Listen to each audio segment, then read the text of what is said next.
మిత్రులారా, ఈరోజు ఆర్టీసీ బస్సులో మహిళలకు ఉచితంగా ప్రయాణం జరగాలన్నా, రాజీవ్ ఆరోగ్యశ్రీలో 10 లక్షల రూపాయలు మీకు పరిహారం రావాలన్నా, 500 రూపాయలకే సిలిండర్ రావాలన్నా, 200 యూనిట్లు ఉచిత కరెంటు రావాలన్నా, రైతులకు 2 లక్షల రూపాయల రైతు రుణమాఫీ జరగాలన్నా మనం ఏం చేయాలి మిత్రులారా?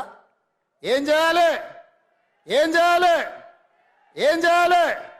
గట్టిగా, ఇంకా గట్టిగా, ఇంకా గట్టిగా ఢిల్లీలో ఉన్న మోడీకి వినిపించాలి, గల్లీలో ఫామ్ హౌస్లో వండుకున్న కేడీకి కూడా వినిపించాలి కొడంగల్లు గలం.